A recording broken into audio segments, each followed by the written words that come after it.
We know that this cartoon depicts actually the image of the Milanese commander. It's a study of the face of the man that you see in the center. And it's one of, again, his renowned cartoons showing the emotions of the body in motion and the emotion of the body. As he would describe in his notebooks, he paid great attention to the grimaces, the furrowed eyebrow, the stare, the contortion of the mouth, the exhalation and the inhalation of breath. And I'm going to return some of these ideas in a moment. Breath, voice, emotion. Again, thinking of the sounds and the clang of arms. And it's worth noting that we often take images like this of Leonardo and we abstract them and we remove them from their time and consider them sort of the work of an isolated ingenieur or genius.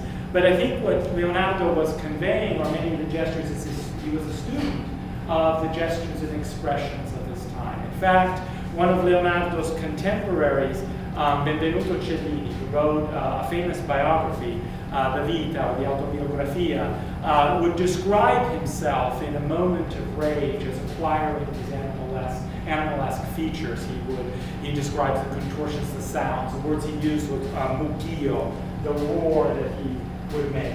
And I want to spend some time kind of thinking about this idea, let me leave this up temporarily, the motion and the emotion of his bodies, and the belief Leonardo had in the primacy of images to convey deeper truths about patterns and principles that underlay the complexity of the world, the motion of bodies, the motion of animals and humans, the motion of the machine, the interface between a body and a machine, the interaction between a body and an architectural space.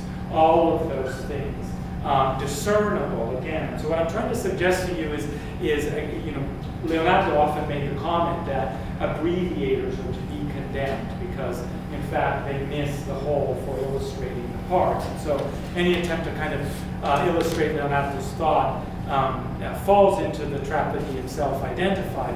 But I think that there are elements of this that we can use to think about some of his piece, and I'll turn to that in a minute. In these depictions of the human form, in particular the emoting body, again, the emotions of the body and the body in emotion, we see Leonardo's own study, but we get a glimpse of his time and of the larger context in which these representations emerge. One of Leonardo's contemporaries, someone with whom he briefly worked, Machiavelli, it's actually kind of interesting lives and trajectories. I think the latter, Machiavelli, most often misunderstood. They shared a common desire, searchers for kind of patterns in the complexity of the world, political disarray, the motion of body, the clang of arms. And in fact, if I can return to this image, it was Machiavelli who paid Leonardo for the completion of this image. So I'll return in a moment to kind of their collaboration and what it might tell us in a broader sense about Leonardo's work. Machiavelli wrote in a famous passage in The Prince. It's one of his passages where he talked about whether it was better to be feared or to be loved. And it's one of the seminal kind of passages where Machiavelli looked at the power of emotions and how they affect control over people. And he wrote, and I'd like you to think about this when you look at the face of the Milanese commander whose standard is being ripped by his hands as Leonardo is imagining him shouting commands to his troops, trying to intimidate his enemy. A prince, Machiavelli wrote, at the head of his armies, commanding a multitude of soldiers, should not care a bit if he is considered cruel. Without such a reputation, he could never hold his army together and ready for action. Among the marvelous deeds of Hannibal, this was prime, that having an immense army, which included men of different races and nations, and which he led to battle in distant countries, he never allowed them to fight among themselves or rise against him, whether his fortune was good or bad.